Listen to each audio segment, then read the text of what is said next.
Josh, would you accept me as your father? A lonely, dying billionaire asked a hungry little girl, and with tears in her eyes, she said something unexpected. The ticking of the wall clock echoed through the empty corridors of the mansion, a sound Owen Faulkner rarely noticed. But that morning it seemed louder, as if counting down every second of his life. Owen adjusted his navy blue tie in front of the mirror. His reflection showed a 45-year-old man with graying hair at his temples and grey eyes that rarely smiled. There was nothing extraordinary about his appearance to betray his billions in fortune. He preferred it that way, discreet, almost invisible, despite the empire he had built. "Sir, the driver is waiting," said Martha, his housekeeper, the only voice besides his own that echoed in that enormous house. "Thank you," Owen replied, without looking at her. The annual medical checkup was just a formality. Owen couldn't remember the last time he'd been sick. His body, like his businesses, operated with Swiss precision. As the car glided through the city streets, he answered emails, made calls, and moved millions, with a few taps on his phone screen. The world outside was merely a moving backdrop through the tinted window.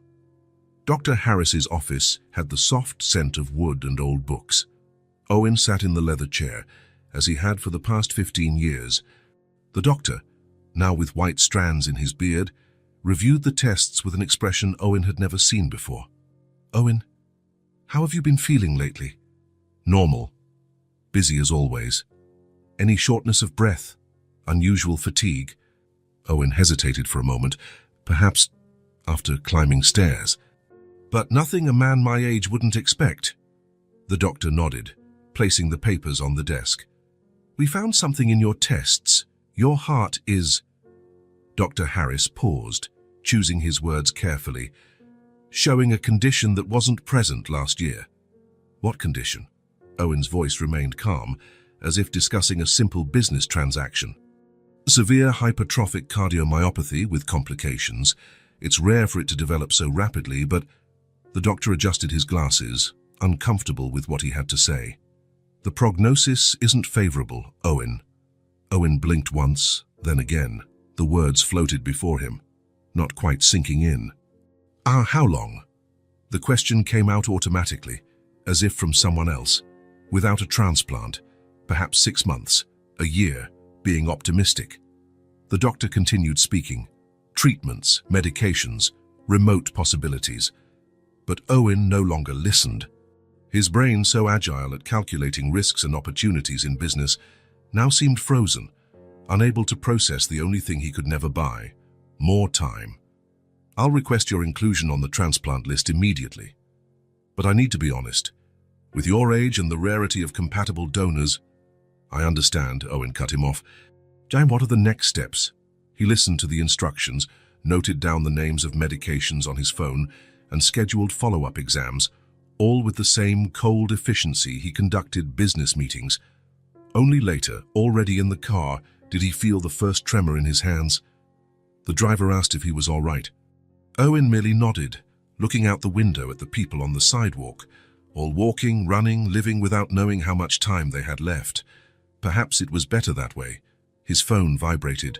It was his assistant, reminding him of the investor meeting. Owen cancelled with a brief message. For the first time in decades, the numbers in his bank account seemed utterly irrelevant. When the car stopped in front of the mansion, he asked the driver to drop him at the entrance. He wanted to walk a bit through the garden. The autumn flowers swayed in the breeze, indifferent to the fact that their owner had just discovered his finitude. Owen unlocked the front door. Silence greeted him as it always did. He took off his shoes, left his jacket on the sofa. His footsteps echoed on the marble floor as he walked to the kitchen for a glass of water. The house was so large that his voice, if he screamed, would echo. There was no one to hear anyway. In the living room, he paused before the wall filled with awards, certificates, and photos with celebrities and politicians. Evidence of what the world called success. No family photos. No faces smiling because of him, not for what he could offer. He poured himself a whiskey and walked out to the veranda overlooking the gardens. The sunset painted the sky in shades of orange and pink. Owen tried to remember the last time he had truly watched a sunset. He couldn't. The diagnosis finally began to settle in his mind. It wasn't the fear of death that bothered him, he realized. It was the fact that his absence from this world would go virtually unnoticed. The newspapers would report it, of course. The financial market would feel a momentary shock. There would be a funeral with many important people saying important things about a man they barely knew. And then, nothing. Owen took a sip of his drink, feeling the warmth spread down his throat. He had spent his entire life building an empire and had completely forgotten to build a life. The phone rang inside the house. Probably work matters. Owen didn't move to answer it. Instead, he stood there, watching the first stars appear in the sky, wondering if there was still time for something more than simply existing. 6 months, perhaps a year. What does a man who has everything but time do with the days he has left? The answer didn't come. Only the silence of the empty mansion and the growing weight of loneliness that now, finally, he allowed himself to feel. Owen walked aimlessly through the city's dark streets. The October chill pierced his expensive coat as if it were made of paper. He barely noticed. His thoughts were too heavy with the doctor's words echoing in his mind. 6 months. A year. Being optimistic. The diagnosis had changed everything and nothing at the same time. Life continued around him, cars passing, hurried people returning home, lights flickering in shop windows. But now, every moment seemed marked by an invisible clock. What's the point of all this money, and he thought, passing a closed jewelry store window, billions in bank accounts, properties on 3 continents, and no one to share it with, no one who truly cared if he lived or died. Unbeknownst to him, Owen had drifted away from his upscale neighborhood. The streets were now narrower, the buildings older, the lights dimmer. At another time in his life, he would have felt uncomfortable, perhaps even vulnerable. Now, with death lurking, none of that mattered. That's when he saw her.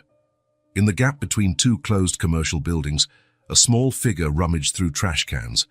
A little girl, no more than 5 years old, in a thin, torn coat, scoured discarded scraps for food.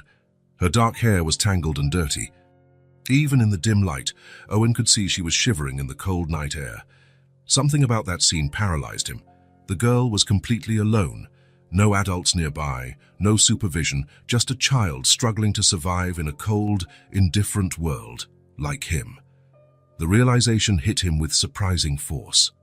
He, a billionaire with mansions in 3 countries, and she, a child rummaging through trash, both equally solitary, both with no one who truly cared. Without thinking, Owen took a step toward the alley. The sound of his shoe on the asphalt startled the girl, who turned around abruptly. Their eyes met, his tired and empty, hers frightened and suspicious. Owen stopped, raising his hand slightly to show he meant no harm. Something inside him stirred, an impulse that came from a place he didn't even know existed. Before he could analyze or think about the consequences, the words came out, "Would you accept me as your father?"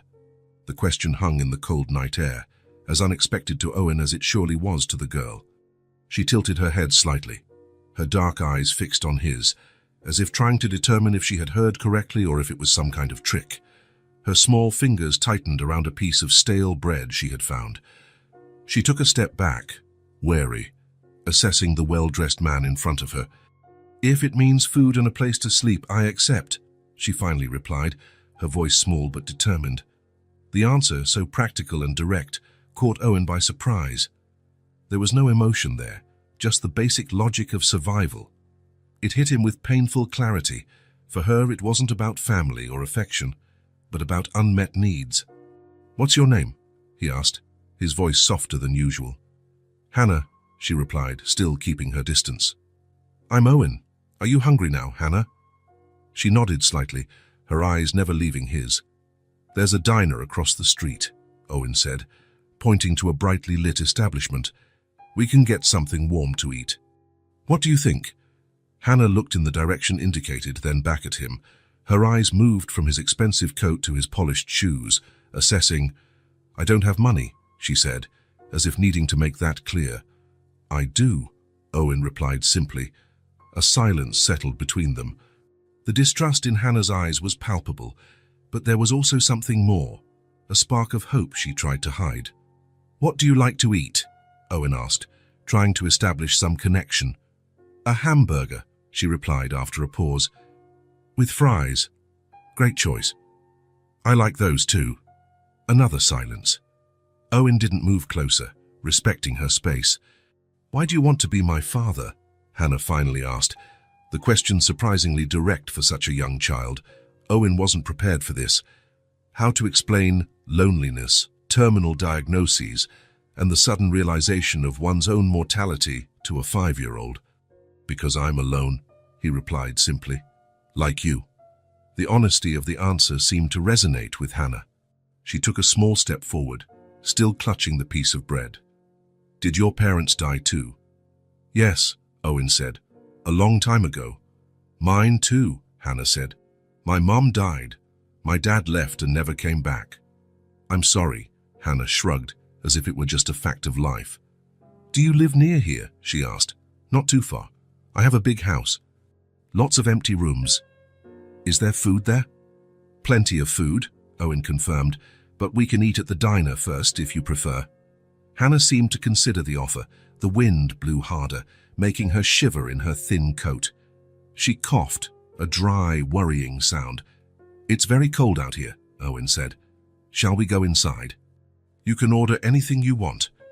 After another moment of hesitation, Hannah nodded. Owen extended his hand but didn't insist when she didn't take it. Instead, they began to walk side by side toward the diner, separated by a cautious distance. The diner was one of those simple 24-hour places, with red vinyl booths and yellowed formica tables. The waitress, a middle-aged woman with her hair in a messy bun, raised her eyebrows at the sight of the strange duo entering. "Table for two?" she asked, her tone slightly suspicious. Owen nodded, leading Hannah to a booth in the back. The girl sat shyly, her feet swinging without touching the floor. Her eyes scanned the place, absorbing every detail. "So what will you have?" Owen asked when they received the menus. Hannah looked at the menu with pictures, her small fingers lightly touching the images. "Can I really order anything?" "Of course, whatever you want." "A big hamburger," she said, pointing to the picture. Then, testing the limits, she added, "and French fries." "And chocolate milkshake." "Sounds perfect," Owen replied with a slight smile. When the waitress returned, he placed Hannah's order and only asked for a coffee for himself. The woman still seemed suspicious, but her expression softened a little when she saw the child's hungry gaze. "Where have you been sleeping, Hannah?" Owen asked when they were alone. "Different places," she replied vaguely. "There's a bench in the park that's good when it doesn't rain." The simplicity with which she described her struggle for survival made something tighten in Owen's chest.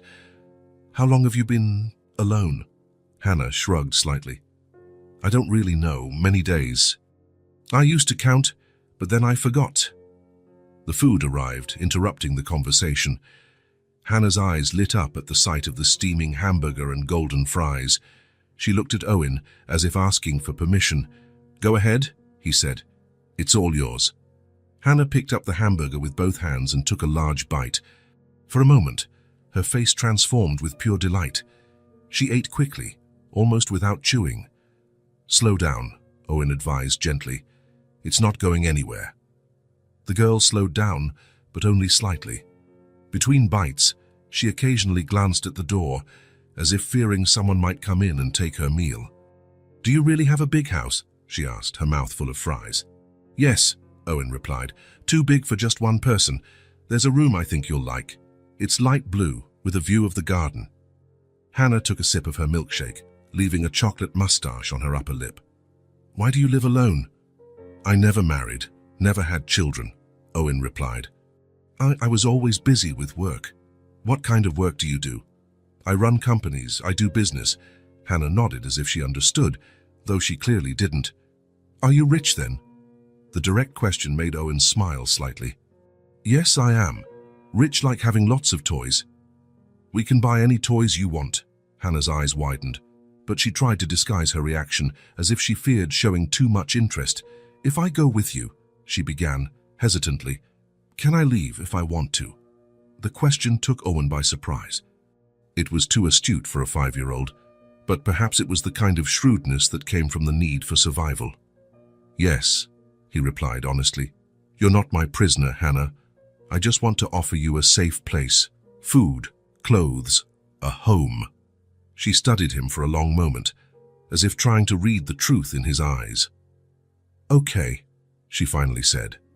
As Hannah finished eating, Owen noticed that her clothes were not only dirty but completely unsuitable for the cold. I think we need to get you some new clothes, he said. Your coat seems too thin for this cold. The stores are closed now, Hannah observed, looking out the window at the dark street. I know a place that's open 24 hours, Owen replied.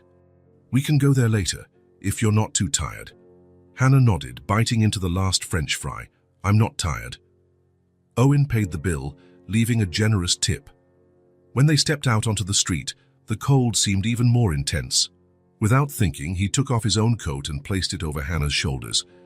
But you'll be cold, she protested, though she was already snuggling into the oversized coat. I'm fine, Owen replied, feeling the wind cut through his thin suit. Strange how he didn't care about the discomfort. Let's find a taxi. A yellow taxi stopped when he hailed it. The driver gave the strange pair a curious look, but asked no questions when Owen gave the address of the shopping center. During the ride, Hannah remained silent, looking out the window at the city lights. Every now and then, she glanced at Owen, as if to check if he was still there. The shopping center was almost deserted at that hour of the night. The large department store had only a few bored employees, who barely disguised their surprise at seeing the strange pair, an obviously rich man and a visibly street-worn girl. My daughter needs new clothes, Owen said to the sales assistant, the words feeling strange on his tongue. The woman nodded, leading them to the children's section. Hannah stayed close to Owen, intimidated by the bright lights and the immense space of the store. You can choose anything you want, Owen said. Hannah looked at the racks of colorful clothes, clearly overwhelmed by so many options. I don't know what to choose, she admitted, her voice almost a whisper. Let's start with the basics then, Owen suggested, picking out coats, pants, t-shirts, and pajamas that he thought would fit her. Hannah touched each piece with reverence, as if they were treasures. When they passed the toy section, her eyes fixed on a brown teddy bear with a red ribbon around its neck. She didn't ask for it, just looked at it for a long time before looking away. Owen picked up the teddy bear and offered it to her. Would you like this too? Hannah nodded shyly, a small smile appearing on her face for the first time that night. They left the store with several bags. In the taxi back, Hannah held the new teddy bear close to her chest, occasionally whispering something into its furry ear. Owen watched her out of the corner of his eye, a strange sense of protectiveness growing within him. When the taxi finally drove up the long driveway of the estate, Hannah's eyes widened.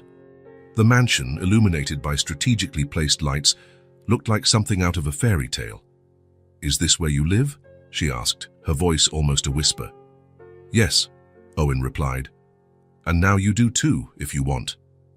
Hannah didn't answer, just stared at the mansion in astonishment as the taxi stopped in front of the main entrance. They got out of the car, Hannah still clinging to the teddy bear and wrapped in Owen's oversized coat. She stood still, gazing at the imposing building. Do you live here all alone? She asked ingenuously. Owen merely responded with a nod, the innocent question highlighting the emptiness of his existence in a way no one ever had before. Hannah took a few hesitant steps toward the door, waiting for Owen to open it. When they entered the spacious grand hall, with its marble floor and crystal chandelier, she slowly spun around, taking in the grandeur of the place. In that moment, Owen knew his life had changed forever. The diagnosis had given him a death sentence, but also, unexpectedly, it had given him something he never thought he'd have, a chance not to be alone for the time he had left. And as he watched the small, awestruck figure in the middle of his grand hall, he felt that the empty space he called home was finally beginning to transform. In the first mornings, Owen would wake with a start, as if he'd dreamed something important he couldn't recall. Then, the soft sound of footsteps in the hallway would bring everything back. He was no longer alone. A child now lived under his roof. Hannah's room had been just an empty space, one among dozens in the mansion. In a few days, it came to life. Owen had appropriate furniture brought in for a 5-year-old girl, a smaller bed at the right height, a colourful dresser, shelves for books and toys. The walls, once a neutral blue, now displayed glow-in-the-dark star stickers. Hannah explored the house with the caution of a small animal in unfamiliar territory. At first, she rarely ventured far from her own room. Owen often found her sitting on the edge of the bed, clutching her teddy bear, as if waiting for instructions on what she could or couldn't do. "The house is yours too," he told her one morning, as he watched her hesitate before the stairs leading downstairs. "You can go anywhere you want." Hannah nodded but didn't seem convinced. Years of street survival had taught her that everything had a price, that kindnesses were rarely free. "Shall we have breakfast?" Owen invited, extending his hand. She descended the steps, holding his hand, each step measured and silent. Martha, the housekeeper, had reacted with restrained surprise upon discovering the new resident. Professional as ever, she merely inquired about food preferences and allergies. Now she prepared breakfast for two, leaving it ready before going to attend to other parts of the house. "Do you like pancakes?" Owen asked, indicating the plate Martha had left. Hannah looked at the food with wide eyes. "Is this breakfast?" "Yes." "Don't you like it?" "I've never eaten this." Owen felt that familiar pang in his chest, a mix of compassion and anger for what that child had endured. "Try it. If you don't like it, we can make something else." Hannah tasted a small piece, and her face lit up. She ate the rest with enthusiasm, syrup dripping down her chin. Owen realized he was smiling as he watched her. A genuine smile, the kind he hadn't given in years. In the following days, he began to relieve Martha of breakfast duties. He woke up earlier and made pancakes, scrambled eggs, or whatever Hannah requested himself. He wasn't a great cook, but he discovered he enjoyed trying. The girls' approving smiles were reward enough for the crooked pancakes and occasionally overcooked eggs. The kitchen, previously a functional space rarely used by him, transformed into the heart of the home. Hannah sat on the counter, swinging her legs, watching him cook. At first, she barely spoke. Then she began to ask simple questions.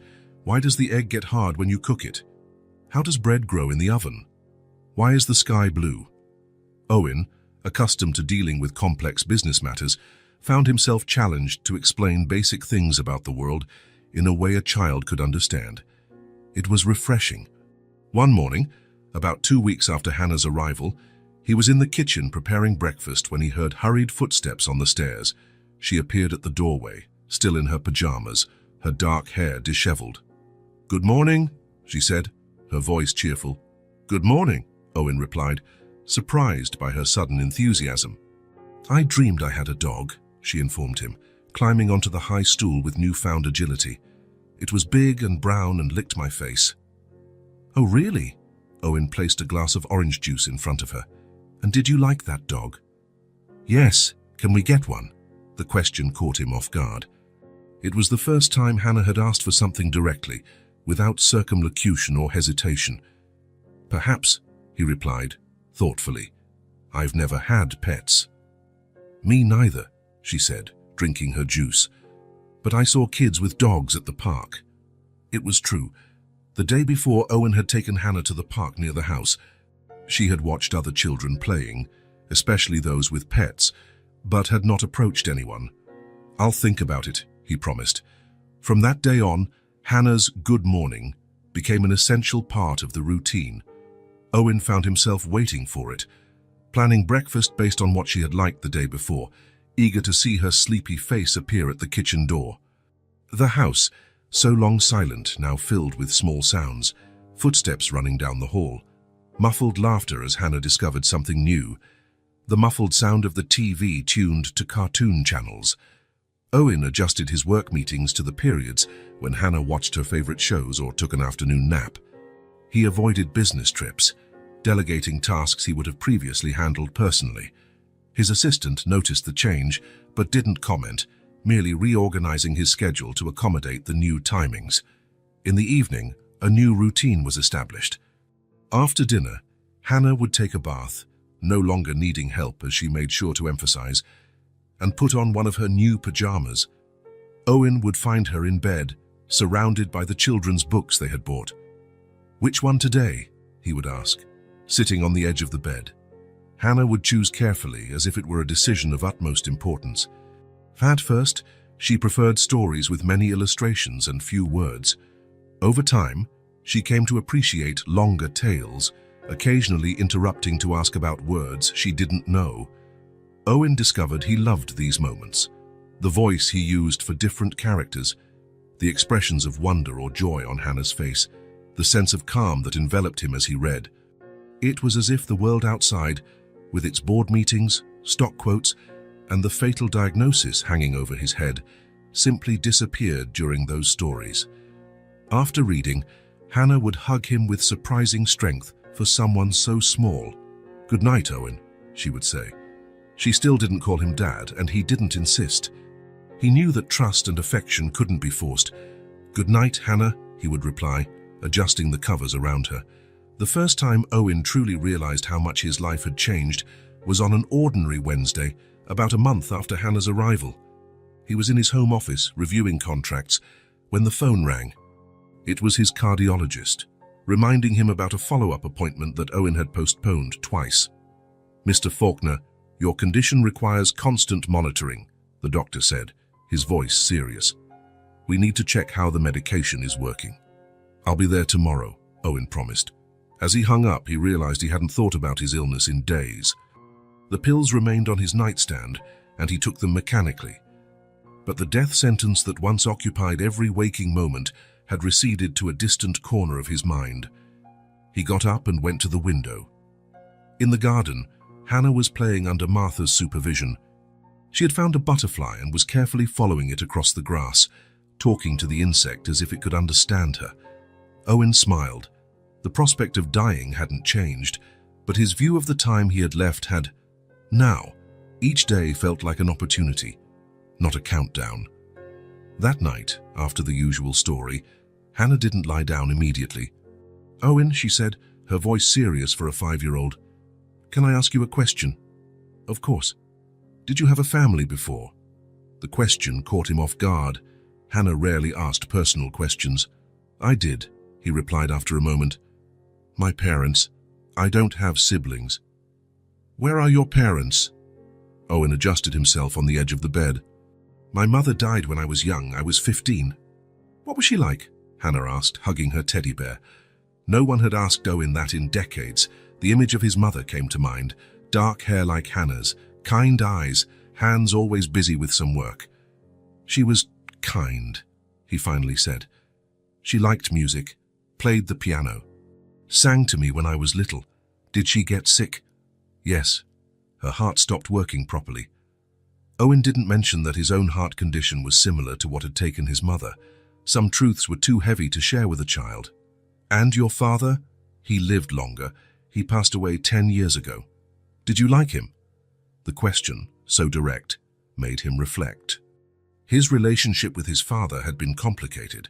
After his mother's death, the man had become even more rigid and distant, as if he feared that getting emotionally close to his son might cause more pain.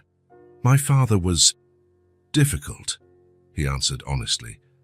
"He wanted me to be strong, successful. He didn't show his feelings much." "Did he hug you?" "Rarely." "That's sad," Hannah said with the devastating simplicity of children. "Yes," Owen agreed. "I guess it is." "I like when you hug me," she declared, as if that settled the matter. "I like it too," Owen replied, feeling something warm and strange in his chest. Hannah smiled and finally lay down, pulling the covers up to her chin. "Good night, Owen." "Good night, Hannah." As he left the room, Owen stopped in the hallway, leaning against the wall. The simple conversation had unearthed emotions he had carefully kept sealed for years. His father, always demanding excellence, never satisfied, had shaped much of who Owen had become. Focused on achievements, uncomfortable with feelings, skilled at accumulating power and wealth, but incapable of genuine connections. Until now. The following weeks brought more changes. Hannah began attending a private preschool near the house. Owen completely reorganized his schedule so he could personally drop her off and pick her up every day. The headmistress looked curiously at the reserved billionaire who appeared promptly at the gate, but asked no questions about Hannah's background. The adoption paperwork was in progress. Owen's lawyer had explained that the process would be complex, especially without official documentation about Hannah's biological parents. Investigations would be needed, supervised adaptation periods, psychological evaluations. Owen agreed to everything, determined to do whatever it took to ensure Hannah stayed with him. The house gained new spaces. An empty room transformed into a playroom. A wall in Owen's office now displayed colorful handmade drawings. The garden, once impeccably ornamental, gained a swing set and a small tree house. One Saturday afternoon, as Hannah played with building blocks on the living room rug, Owen watched her from the sofa. He had just finished reading a quarterly report for one of his companies, impressive numbers, record profits, and realized he didn't feel the usual satisfaction. Instead, he found himself completely absorbed by the way Hannah's tongue poked out of the corner of her mouth when she concentrated on fitting two difficult pieces together. "I did it," she exclaimed when the structure stood upright. "Look, Owen." "Very good," he praised. "What is it?" "It's our house," she explained, pointing to different parts of the construction. "This is your room, this is my room, this is where we eat pancakes." "It's a perfect house," Owen said, sitting on the floor beside her. "When I grow up, I want a house just like this," Hannah declared, adding another block to the structure. "But smaller, this one's too big." "Oh, really?" Owen asked, genuinely curious. "Why?" "Because we only need enough space to be happy," she replied, as if it were obvious. "Car, the rest is wasted." Owen looked at the child in front of him, marveling at the wisdom contained in those simple words. Hannah was right, of course. The mansion, with its countless empty rooms and rarely used halls, was a monument to excess, not to happiness. "You know what?" he said. "You're very smart." "I know," Hannah replied with a little smile. "My teacher said so too," Owen laughed. A genuine laugh, the kind that had become more frequent in recent weeks. Hannah looked at him in surprise, then started laughing too, though she probably didn't understand exactly why. In that moment, sitting on the floor of his expensive living room, laughing with a child who had recently been rummaging through trash to survive, Owen felt something he didn't immediately recognize. It was a light, almost physical sensation, as if a weight had been lifted from his shoulders. Later, lying in his bed, he realized what it was. For the first time in decades, he felt part of something bigger than himself. He was no longer just Owen Faulkner, the lonely billionaire with a corporate empire. He was someone who made pancakes in the morning, read stories at night, and had drawings hanging in his office. He was, in a way, a family. Not the one he had always imagined having someday, in a distant future that never arrived. Not the traditional family his father expected him to form, but a family nonetheless, imperfect, improvised, built on a chance encounter on a cold night. A family that, despite its short existence, had already changed everything. The rain poured heavily outside, turning the garden into glistening puddles. The dark sky made it seem like night, though the clock showed only 3 in the afternoon.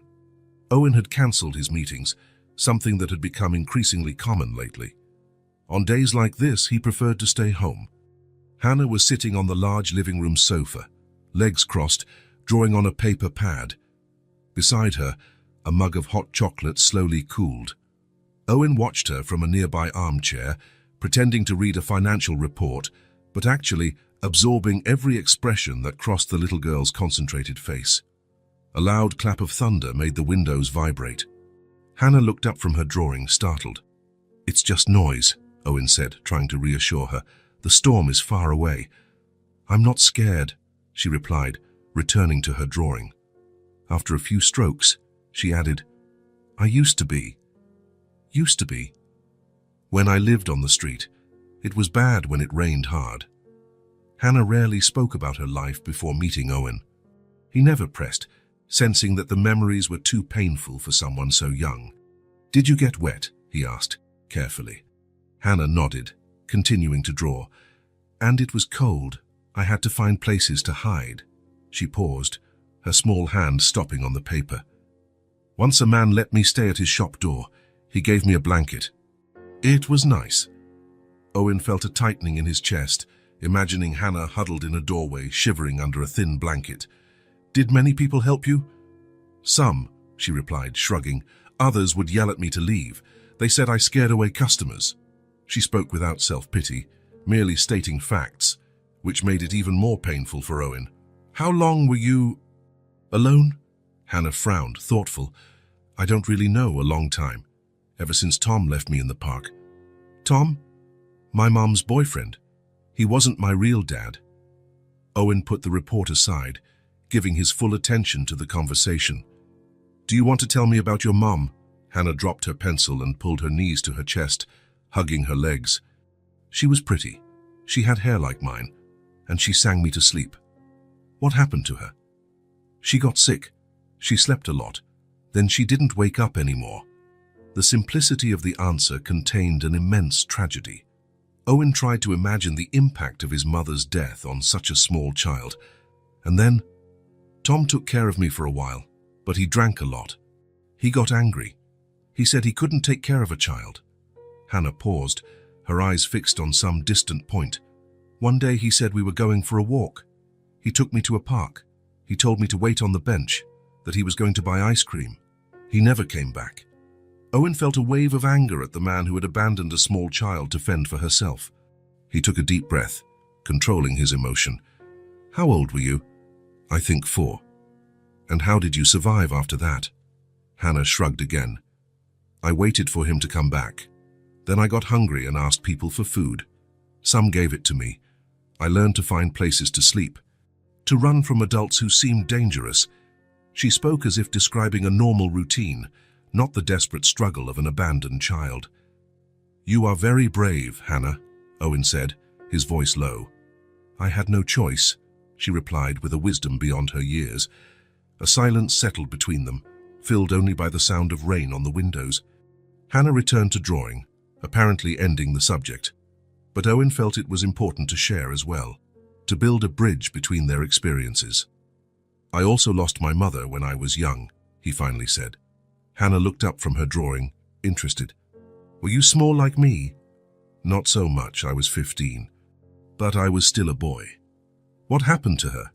She got sick, like your mum. Her heart wasn't working right. Did you cry? Hannah asked, her dark eyes fixed on his.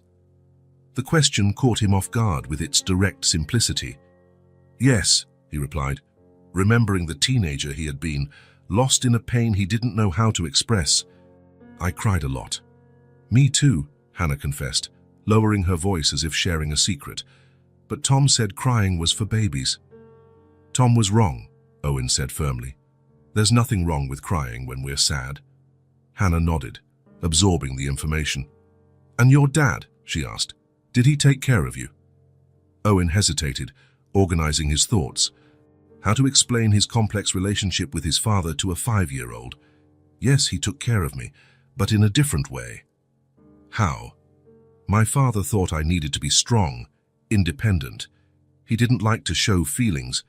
After my mother died, he became even more distant. He didn't hug you, Hannah asked, her brow furrowed as if trying to understand. Rarely.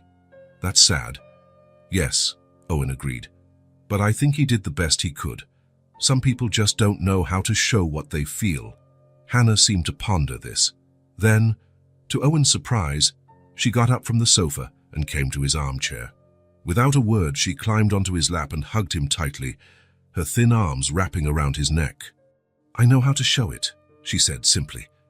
Owen felt something break inside him, a barrier he hadn't even known existed.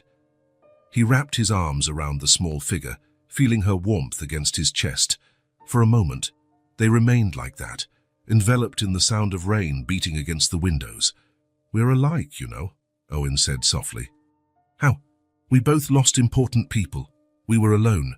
But now we've found each other. Hannah pulled back slightly to look at him, her small face inches from his.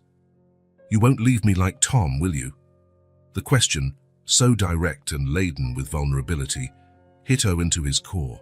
How could he promise he wouldn't leave her when his own heart was on a countdown?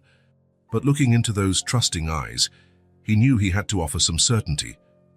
I'll do everything I can to stay with you, Hannah. And even if something happens to me someday, I'll make sure you're never alone again. She seemed satisfied with the answer and rested her head on his shoulder again. Outside, the rain continued to fall, but inside that room something had changed. Two survivors, marked by different but equally profound losses, had found in each other something they both thought they had lost forever: a home. Weeks had flown by since Hannah entered Owen's life. The routine at the mansion gained new rhythms, new sounds, new colors. The adoption process moved forward, albeit with the typical slowness of bureaucracy. The social worker visited regularly, always impressed with the girl's adaptation and Owen's visible effort to create a suitable environment. That Monday began like any other. Owen took Hannah to school, promising to pick her up in the late afternoon. He had an important meeting with investors, something he had been postponing but could no longer put off. The meeting stretched for hours. Numbers, projections, market strategies. Owen answered questions with his usual precision, but something had changed in his approach. Decisions he would have made without hesitation before now passed through a new filter. How would they affect his time with Hannah? Would it be worth embarking on a project that would require constant travel for the next few months? Owen. His finance director's voice brought him back. What do you think of the proposal? I need to analyze a few more details, he replied, buying time. Let's discuss this tomorrow. When the meeting finally ended, Owen felt a persistent ache in his temples. The doctor had warned him about this. Stress could worsen his heart condition. He needed to better manage work pressures. Upon arriving home with Hannah, Owen could barely keep his eyes open. The headache had worsened, and he felt a fatigue that seemed to penetrate to his bones. Are you okay? Hannah asked as they climbed the stairs, her small hand holding his. Just a little tired, Owen replied, trying to smile. It was a long day. Hannah watched him carefully, her dark eyes assessing every detail of Owen's pale face, the deep circles under his eyes, his less erect posture than usual. In the living room, Owen sank heavily onto the sofa, closing his eyes for a moment. When he opened them, he saw Hannah standing in front of him, her expression serious. Now go rest, she said with surprising firmness for someone so small. Now I'll take care of you. Owen blinked, confused. What? You always take care of me, Hannah explained, crossing her arms like a miniature responsible adult. Now you're tired, I'll take care of you. Before Owen could protest, Hannah had already left the room. He heard her hurried footsteps in the hallway, going upstairs, then coming down again. She returned carrying a blanket, dragging it across the floor, actually, as it was bigger than her. With visible effort, she tried to spread it over Owen's legs. Let me help, he offered, but Hannah shook her head, determined. No.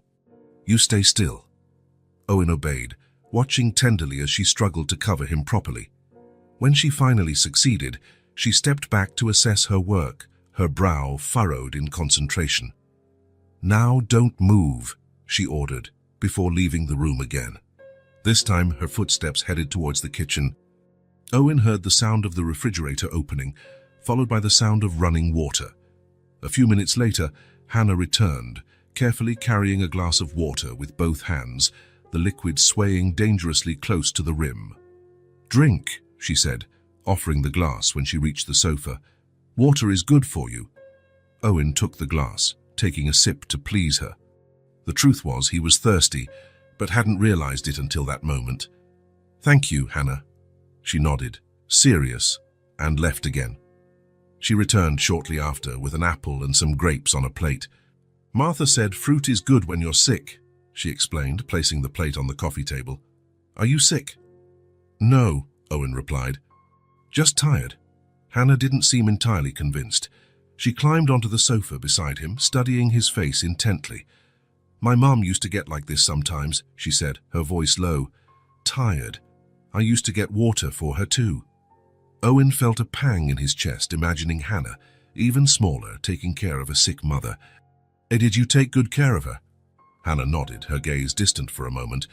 She used to say I was her special nurse. Returning to the present, Hannah adjusted the blanket over Owen, pulling it up to his chin just as he did for her every night. Now you need to rest, she instructed him. Close your eyes. Owen smiled, but obeyed, closing his eyes. He felt Hannah's small hand on his forehead, as if checking his temperature.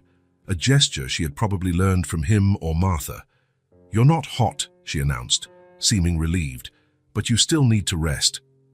Owen opened his eyes and found Hannah's face inches from his, her expression serious and concerned. "You know what would help a lot?" he suggested. "Say if you stayed here with me." She considered for a moment, then nodded. "Can I tell you a story to help you sleep?" "I'd love that." Hannah settled beside him on the sofa, under the blanket. She began to tell a very unique version of Cinderella, mixing elements from different tales Owen had read to her. Owen listened to her, feeling a strange warmth spread through his chest. It wasn't the pain he was getting used to, but something different, almost forgotten. He realized, with surprise, that his eyes were moist. In all his adult life, he couldn't remember being cared for like this. Of course, he had employees who met his needs, doctors who treated his illnesses, assistants who organized his life, but they were all paid for it. No one, since his mother, had simply cared for him, without expectations, without obligations, just out of affection. Hannah continued her elaborate story, gesticulating animatedly with her small hands. She didn't notice the solitary tear that ran down Owen's face, and then the prince found the shoe, but it didn't fit anyone because it was too small. Only Cinderella had a child's foot. Owen smiled through his suppressed tears, charmed by the child's logic. "That's a great story," he said when she finally reached the happily ever after. "Did you really like it?" Hannah asked, her eyes shining. "It was the best story I've ever heard." She smiled, proud, and snuggled closer to him. "Are you feeling better?" "Much better," Owen replied honestly. "You're a great nurse." "I know," she said with the simple confidence of children. Then more softly, "Now I take care of you and you take care of me, okay?" "Okay," Owen agreed, his voice thick with emotion. They stayed like that, side by side on the sofa, the blanket covering both views as the afternoon slowly faded. At some point, Hannah fell asleep, her head resting on Owen's arm. He watched her sleeping, her small face relaxed, her long eyelashes against her cheeks. How was it possible that this child, who had been through so much, still had such a capacity for love, to care? Owen realized he had spent his entire life seeking something, success, recognition, power, when what truly mattered was here, in this simple moment of human connection. The headache had vanished, the fatigue remained, but now it seemed less important. What mattered was a sleep beside him, small and vulnerable, but with an inner strength that amazed him. "Now I'll take care of you." Hannah's simple words echoed in his mind, healing something he didn't even know was broken. The days at the mansion settled into their own rhythm. What was once a silent, empty house now pulsed with the energy of a child. Owen discovered he enjoyed routines, not the rigid, impersonal ones that marked his corporate life, but the small traditions he and Hannah created together. Mornings started early. Hannah would wake with the sun, and often Owen would find her already sitting in bed, chatting softly with her teddy bear. Breakfast together became sacred, pancakes on Tuesdays and Thursdays, scrambled eggs on Mondays and Wednesdays, cereal on weekends, small rituals that anchored their days. One Saturday morning while they were eating, Hannah watched Owen reading the newspaper. "I want to learn to read too," she said, pointing to the printed letters. Owen lowered the newspaper, surprised. "But would you like me to teach you?" Hannah nodded, determined. "I want to read stories by myself." That same afternoon, Owen transformed a corner of the library into a small classroom. He bought colorful notebooks, soft pencils, children's books with large letters and vibrant illustrations. Hannah sat at the low table he had provided, her feet swinging above the floor, her eyes attentive.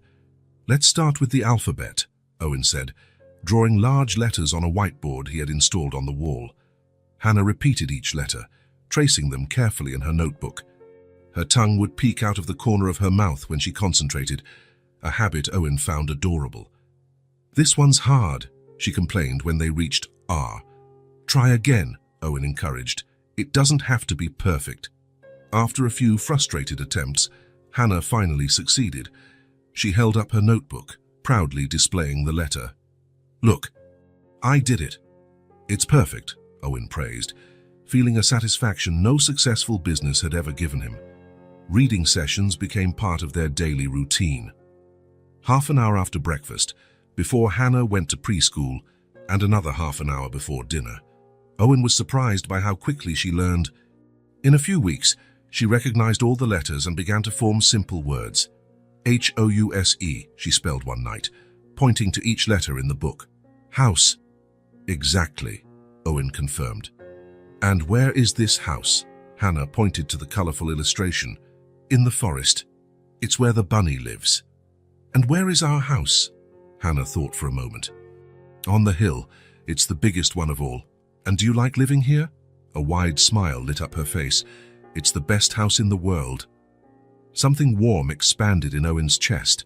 The mansion, which for so long had been merely a symbol of status, an investment, was now a home, a refuge. The best house in the world, according to the only opinion that truly mattered. Hannah's drawings began to appear everywhere. At first, Owen carefully stored them in a folder like treasures. Then he realized they should be displayed, celebrated. He bought colorful frames and began hanging them on the walls.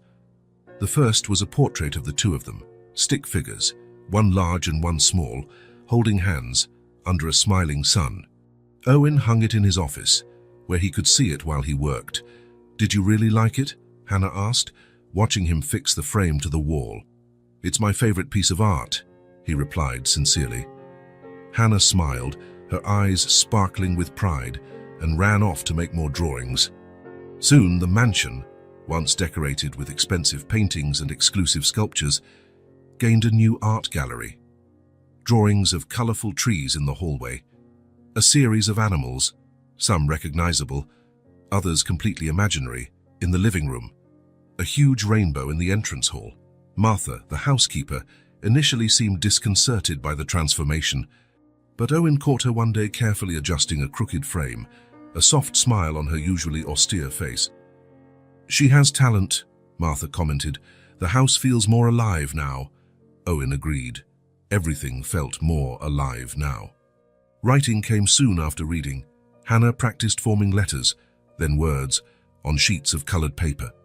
Her first complete word, written without help, was Owen. She handed it to him one morning, proud of her creation. Look, I wrote your name. The letters were large and uneven. The E was backward. But to Owen, it was the most beautiful handwriting he had ever seen. I'll keep it forever, he said, putting the paper in his pocket. Later, when Hannah was at school, Owen had that piece of paper framed. He placed it on his bedside table, the last thing he saw before sleeping and the first thing he saw upon waking.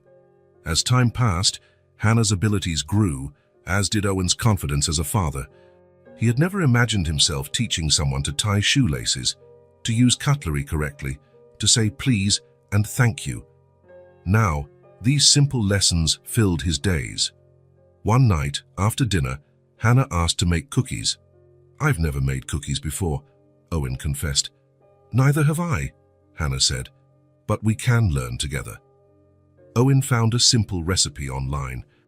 Together they measured flour, spilling most of it on the floor, cracked eggs with shell fragments that needed to be fished out of the batter, and mixed everything in a large bowl. The kitchen, usually immaculate, transformed into a culinary battleground. Hannah had flour in her hair, butter on her cheeks, and a smile that lit up her entire face. When the cookies finally came out of the oven, some slightly burnt at the edges, Hannah applauded. We made real food. Owen bit into one of the cookies. It was a little hard, definitely too sweet, but somehow it was perfect. These are the best cookies I've ever eaten, he declared. Hannah's smile widened even further, and Owen realized how she blossomed with every word of approval, every small compliment, as if her whole life had been marked by the lack of these simple confirmations that she was doing something right, that she was valued. He promised himself he would never be stingy with praise, never fail to celebrate her accomplishments, no matter how small. One Sunday afternoon, as they walked through the garden, Hannah suddenly stopped in front of a flower bed. Look, she exclaimed, pointing to a blue butterfly that had landed on a flower. It's so beautiful. Owen observed the fragile insect, its wings shimmering in the sun. At another time, he would barely have noticed something so common. Now, through Hannah's eyes, he saw the extraordinary beauty in the ordinary. "Do you know why butterflies have such beautiful colors?" he asked. Hannah shook her head, curious. "To attract other butterflies." "That too, but mainly to protect themselves. Bright colors warn predators that they might be poisonous." "Wow," Hannah said, impressed. "How do you know so much?" Owen smiled. "I read." "And now you can read too, and discover things like that." Hannah nodded, determined. "I'm going to read all the books in the world. All of them." "Well, maybe not all of them," she reconsidered. "Only the interesting ones." Owen chuckled, a sound that was becoming increasingly familiar in a house that once knew only silence. That night, at bedtime, Hannah showed Owen a thin book they had bought the previous week, her first attempt at reading a complete story by herself. "Can I try reading to you tonight?" she asked, shyly. "I'd love that," Owen replied, sitting on the edge of the bed. Hannah opened the book, took a deep breath, and began. Slowly, with some pauses to decipher more difficult words, she read the story of a rabbit who wanted to reach the moon. Owen helped occasionally, but let her figure out the words on her own whenever possible. When she finished the last page, Hannah closed the book with an expression of pure triumph. "I read it. I read the whole book." "You did it," Owen confirmed, feeling his chest swell with pride. "I knew you could." Hannah threw her arms around his neck, hugging him tightly. "You're the best dad in the world," she whispered. Owen froze for a moment. It was the first time Hannah had called him that, Dad. Not an Owen, not Sir, but Dad. He felt something warm and wet in his eyes, an emotion so intense he couldn't name it. "And you're the best daughter," he replied, his voice choked with emotion. When he finally put her to sleep, he turned on the hallway light as he always did and left the door ajar. "Good night, Daddy," Hannah said sleepily, her eyes already closing. "Good night, my little one," Owen replied. Back in his room, he sat on the edge of the bed, looking at the framed paper, with his name written in Hannah's imperfect handwriting. A small victory, one among so many they had shared in recent months. The diagnosis, the medication, the regular appointments, all of it was still part of his reality. But somehow, they had lost their centrality in his life. What mattered now were the colorful drawings on the walls, the bedtime stories, the crooked cookies, and that word, Dad, spoken so naturally that it seemed like it had always been that way. And perhaps Owen thought this was the greatest victory of all. The darkness was thick, almost palpable. Owen ran through a labyrinth of empty streets, calling out for Hannah. His voice echoed between the buildings, but no one answered. He turned a corner and found only more deserted streets. Panic grew with every step. Suddenly, he spotted a small figure in the distance. Hannah. He ran toward her, his heart pounding in his chest. But the more he ran, the farther away she seemed. The tiny silhouette began to fade, like smoke carried by the wind. "Hannah," he cried, "don't go." She turned one last time, her small face marked by deep sadness. "You can't save me," she said, her voice strangely adult. "No one can." And then she disappeared completely. Owen woke with a violent start, sitting up in bed. His heart was pounding so hard it hurt, and his sleep shirt was drenched in sweat. For a moment, he was disoriented, the remnants of the nightmare still too vivid. He glanced at the digital clock on his nightstand. 3:17 a.m. The house was silent, terribly silent. The irrational fear from the dream persisted, refusing to dissipate even now that he was awake. What if Hannah wasn't in her room? What if everything, the meeting, the months together, the shared small joys, had been just a long dream from which he had finally woken? Without turning on the light, he got up and left the room. The hallway was lit only by the faint security light they left on overnight. He moved quickly, his bare feet silent on the carpet, until he stopped in front of Hannah's bedroom door. He hesitated, his hand on the doorknob. It would be ridiculous to enter just because of a nightmare. She would be sleeping peacefully, of course. But the fear persisted, coiled in his stomach like a cold serpent. Carefully, he turned the doorknob and opened the door just enough to peek inside. The soft glow of the moon-shaped nightlight, which Hannah insisted on keeping on overnight, revealed the colorful and cozy room. And there, in the center of the bed with star and planet blankets, she was. Hannah slept deeply, her dark hair spread across the pillow, one arm flung to the side and the other tightly around Ted, her inseparable teddy bear. Her chest rose and fell in a tranquil rhythm. Occasionally, her lips moved, as if she were talking in her dreams. The relief Owen felt was almost physical, as if a huge weight had been lifted from his shoulders. She was there. Safe, protected. He silently entered the room and closed the door behind him. Instead of going back to his bed, he went to the reading armchair in the corner, the one where he sat every night to tell stories. He sank into the soft seat, his eyes never leaving the small sleeping figure. Hannah stirred in her sleep, murmuring something unintelligible, then quieted again. The soft light of the nightlight cast gentle shadows on her face, highlighting the smooth curve of her cheek, her long eyelashes against her skin. Owen felt something strange in his chest, an emotion for which he had no adequate name. It wasn't just love, though that was there too, growing every day. It was something more complex, a mixture of wonder, gratitude, and a deep fear he now fully recognized. The fear of losing her. Not just in the literal sense, as in the nightmare, but in every possible way. And there were so many. The adoption process could encounter obstacles. Someone with more legal rights could appear. Or worse, his heart condition could take away what mattered most now. Time. Time to see her grow, learn, become the extraordinary person she was already beginning to reveal herself to be. The doctor had scheduled new exams for the following week. Owen had been postponing them, finding excuses, scheduling important meetings at the same times, as if, by avoiding the exams, he could also avoid the reality of his condition. But now, looking at Hannah, he knew he could no longer run. He had to face the truth, whatever it was. For her. To ensure that, no matter what happened to him, she would always be safe, always loved. Hannah turned in bed, hugging her teddy bear more tightly. A small smile appeared on her lips, as if her dream was much more pleasant than Owen's. He had never imagined this for himself. Family, parenthood. In fact, he had actively decided against it, convinced that the world of business was all he needed or wanted. Relationships were complicated, unpredictable, children, even more so. They were an emotional risk he wasn't willing to take. How wrong he was.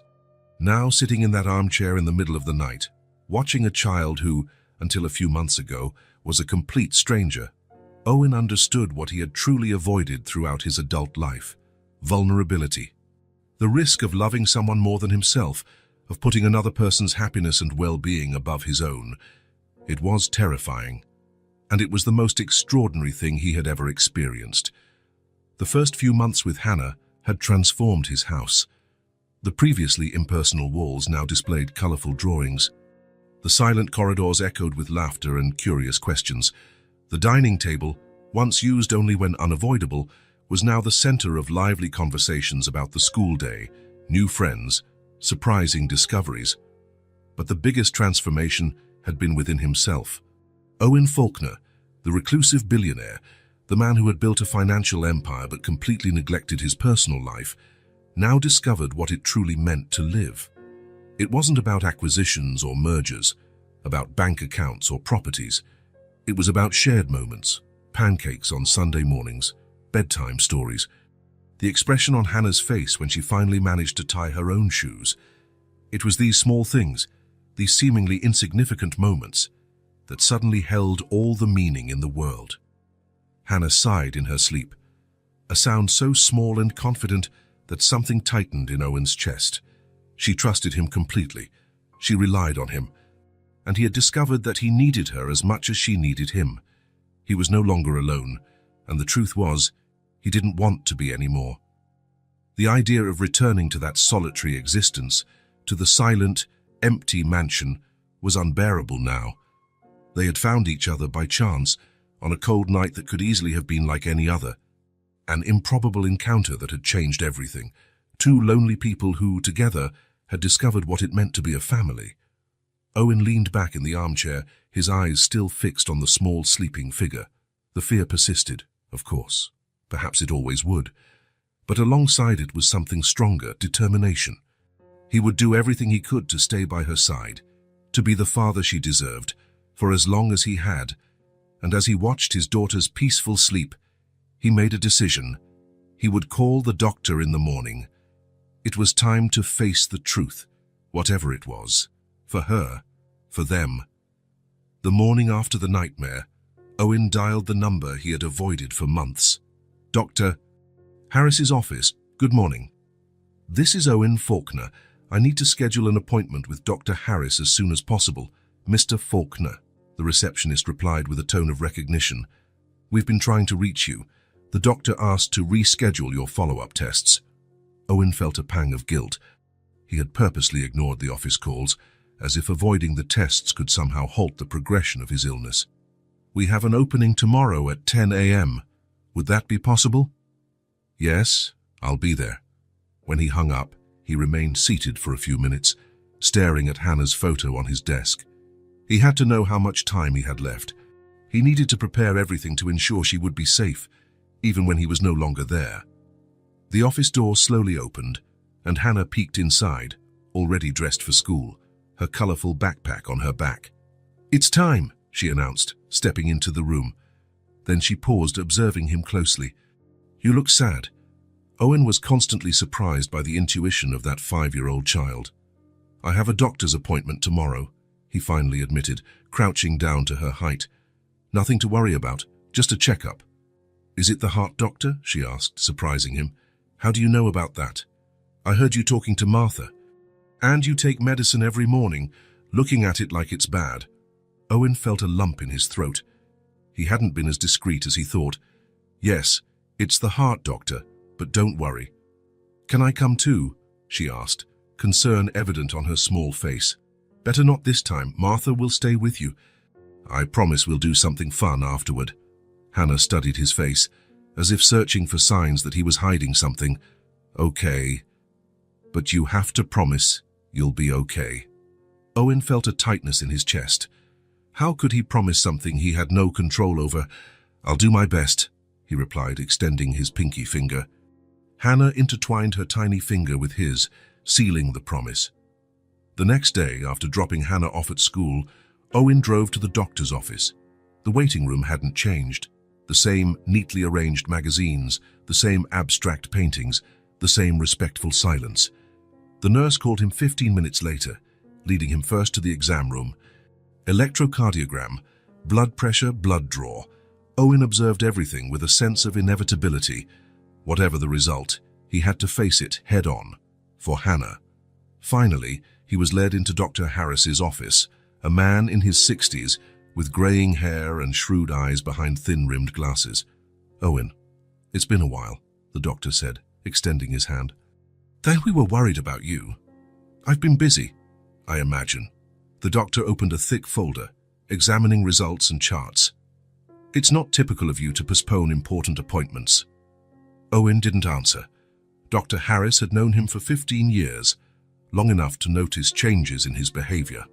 Well, the doctor finally said, leaning back in his chair. I must say I'm surprised. Owen's heart sped up. Surprised how had the disease progressed more rapidly? Your condition has stabilized, Dr. Harris continued, adjusting his glasses. In fact, I see signs that the progression of your cardiomyopathy has not only slowed down, but, in some aspects, has regressed. Owen blinked, trying to process the words. What exactly does that mean? The doctor pulled out some sheets with graphs. Look at these cardiac markers. Last time, the trend was constant worsening. That's why your prognosis was so limited. He pointed to a downward line. Now, observe the evolution in recent months. The line had stabilized and then started to rise slightly. Your response to the medication is exceptionally good. Your blood pressure has normalized. The stress tests show better than expected cardiac capacity. Even your cortisol levels are significantly reduced. A wave of relief washed over Owen's body. How long? He asked, his voice almost a whisper. The doctor removed his glasses, cleaning them thoughtfully. It's hard to say precisely. Hypertrophic cardiomyopathy remains a serious condition. He put his glasses back on, looking directly at Owen. But with this rate of response to treatment, we're talking about years, not months, possibly many years, with proper monitoring. Years. The word echoed in Owen's mind. Years to see Hannah grow up. Years to build memories. Years he didn't expect to have. Let me be frank, Dr. Harris continued. In my 30 years of cardiology, I've rarely seen such a significant reversal in a severe case like yours. Medicine has its explanatory limits, but something important has clearly changed. The doctor leaned forward. What has changed in your life, Owen? Your physiology shows signs of someone who has undergone a significant transformation. Owen felt a faint smile form on his lips. A child, he replied simply. The doctor raised his eyebrows, clearly not expecting this answer. You adopted? We're in the final stages. A 5-year-old girl. Interesting. Dr. Harris made a note. And how has this experience been for you? Owen thought of Hannah, her morning laughter, the bedtime stories, the colorful drawings adorning the mansion walls. Transformative. It changed everything. Well, the doctor said, leaning back with a smile, it seems this child is exactly what the doctor would order, if we knew how to prescribe something like that. There's ample literature on the positive effects of emotional connections on cardiovascular health, but we rarely see such dramatic results. When he left the office, Owen felt as if he had been given a second chance at life. The sky seemed bluer, the air sweeter. The city around him pulsed with possibilities. Instead of returning to the office, he drove to the shopping center. He entered a jewelry store where he was a known client. Mr. Faulkner, how can I help you today? I'm looking for something special, a gift for my daughter. The word daughter still felt new on his lips, yet strangely natural. After examining several pieces, he chose a delicate silver necklace with a star-shaped pendant. Hannah loved stars. They spent hours in the garden on clear nights, identifying constellations. At the school exit, Hannah ran to him, hugging his legs tightly. How was the doctor's? She asked immediately, holding his face between her small hands. It was very good. In fact, it was better than I expected. You're not going to be sick. Not for a long time, he replied, helping her into the car. Hannah smiled, satisfied. I have a surprise, Owen said. Today we're going out to dinner to celebrate. Celebrate what? Life. Time. Us? Owen chose a restaurant in the city's Central Park, not one of the luxurious establishments he frequented for business, but a simple, welcoming place with outdoor tables under old trees and a visible small playground. They sat at a table near a fountain. Hannah swung her legs, unable to reach the ground as she examined the colorful children's menu. I want spaghetti and meatballs, she declared. Excellent choice. After the waiter took their orders, Owen took a small package wrapped in silver paper with blue stars from his pocket. I have a gift for you. Hannah's eyes widened. Even after months, she was still surprised by gifts, as if each one was an unexpected wonder. Why? It's not my birthday. Sometimes we give gifts just because we want to make someone happy, because we love that person. Hannah slowly untied the ribbon, preserving the decorated paper. When she opened the small box and saw the star necklace, her mouth formed a perfect O of surprise. It's beautiful, she whispered, touching the pendant with her fingertips. Is it really for me? Really? Do you want me to put it on you? Owen fastened the delicate clasp behind her neck. Hannah touched the silver star that now rested against her shirt. I'll wear it forever, she promised, with the seriousness only a child can imbue such a statement. When the food arrived, they ate in comfortable silence. Owen watched Hannah twirl the spaghetti on her fork, as he had taught her, her tongue peeking out of the corner of her mouth in concentration. Hannah, he said finally, do you remember when we first met? That cold night? She nodded, taking a forkful of pasta to her mouth. Before you came along, I had received the worst news of my life, Owen continued, choosing his words carefully. Doctors told me I was sick, very sick, that my heart wasn't working properly. Hannah stopped eating, her eyes fixed on his. I thought I didn't have much time, he went on. I was alone, wandering aimlessly when I found you.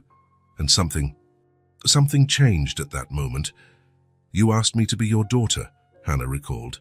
Yes, it was the best question I've ever asked in my life. Owen smiled, feeling a growing emotion in his throat. But you came into my life and changed everything.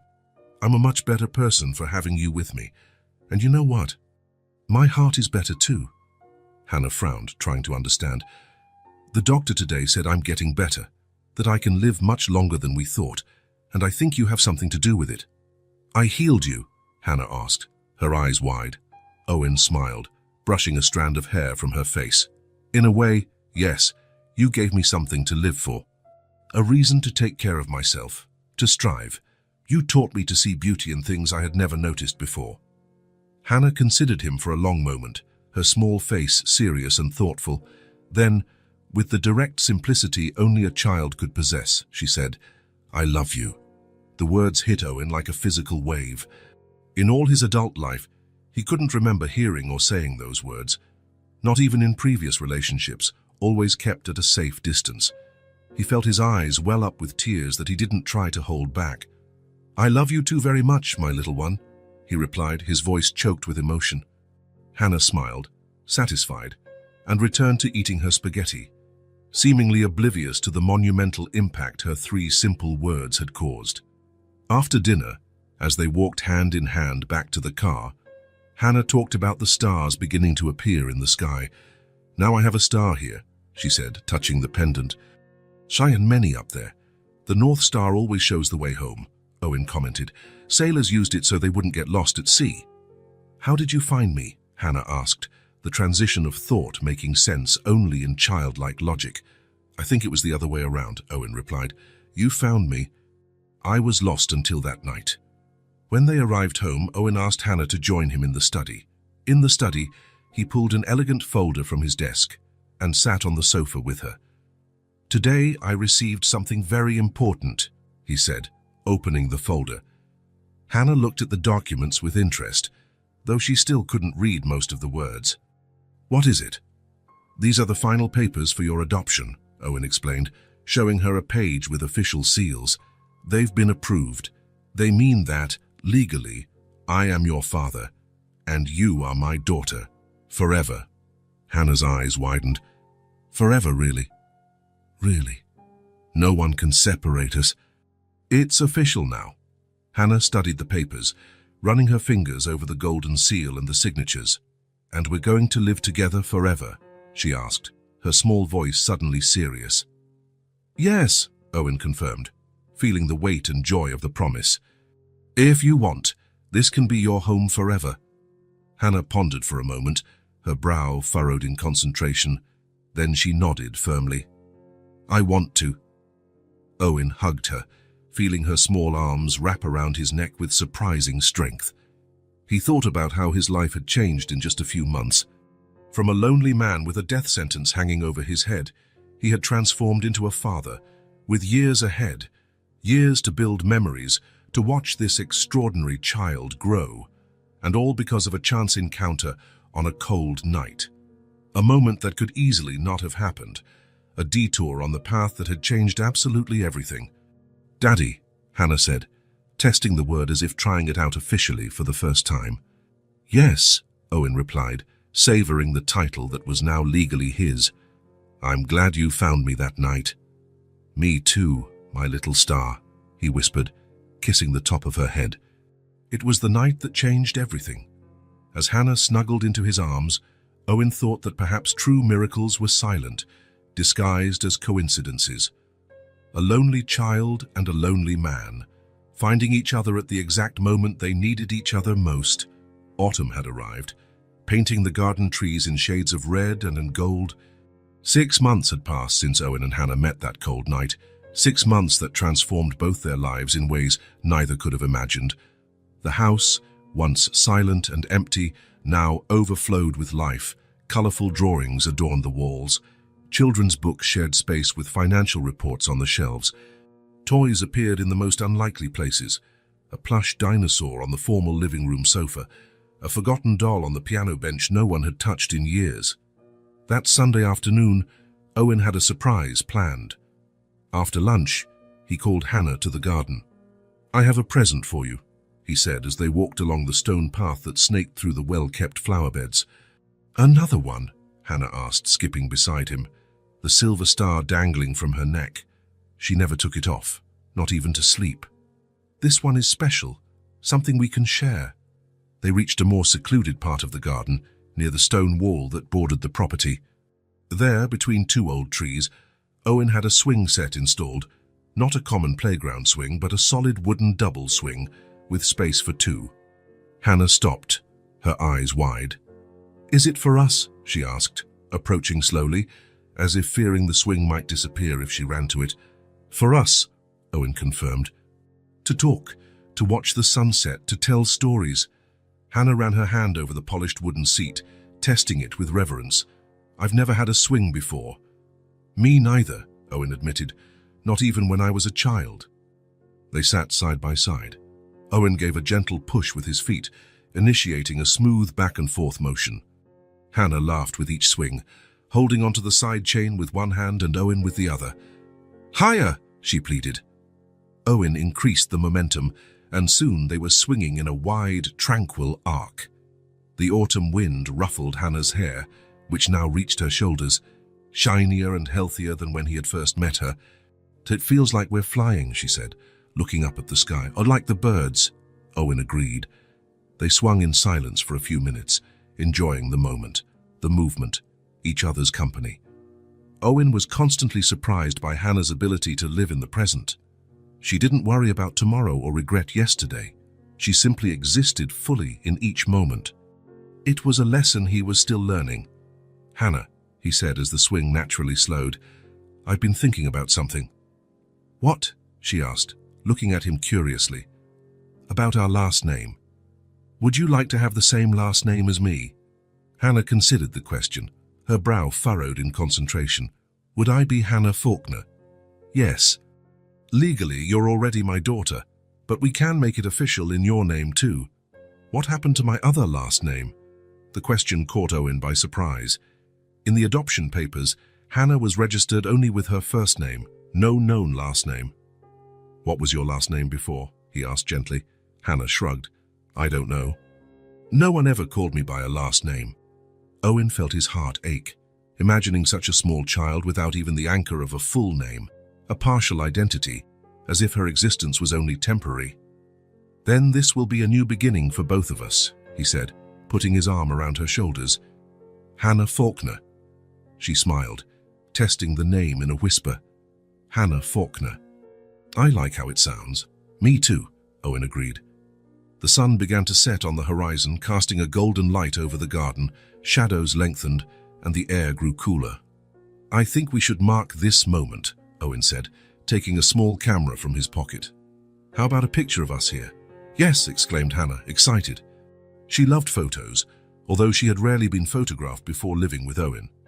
"Let's sit there," he suggested, pointing to a stone bench under an apple tree laden with red fruit. They walked there hand in hand.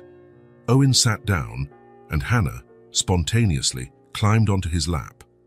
"Like this?" she asked, settling in.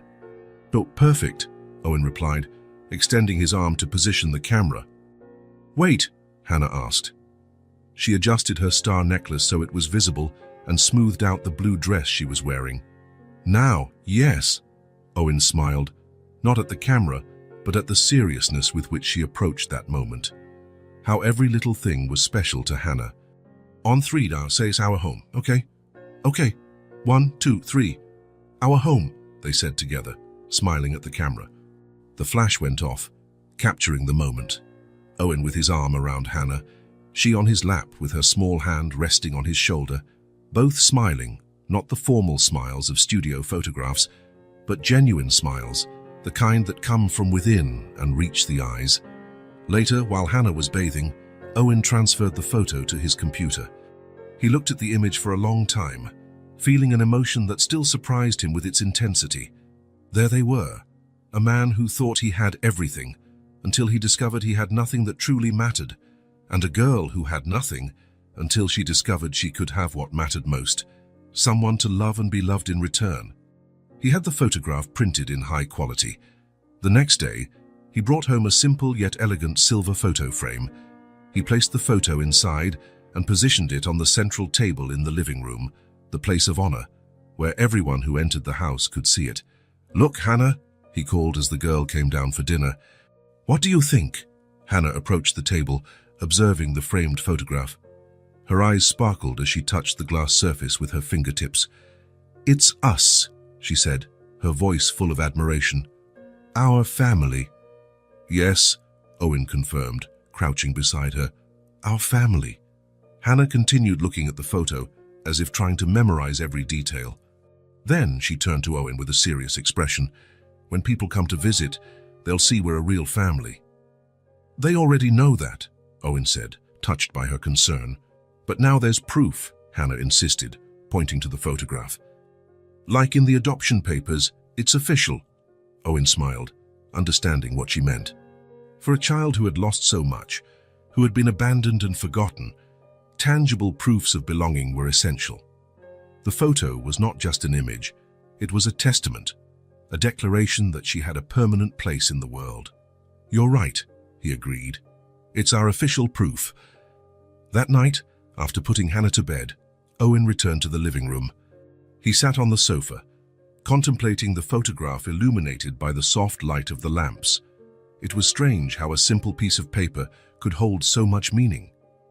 There was the visual record of his transformation, from mansion to home, from wealth to abundance, from loneliness to family. In a few short months, a child found by chance had taught him what truly mattered. And he, without realizing it, had offered her what every human being desires most, a place to call her own, a place where she was unconditionally accepted, loved simply for existing. A home, not walls and a roof, not expensive furniture or valuable works of art. A home made of shared moments, laughter, small daily discoveries, tears sometimes, hugs, bedtime stories. A home built not with bricks, but with affection, overcoming adversity and true love.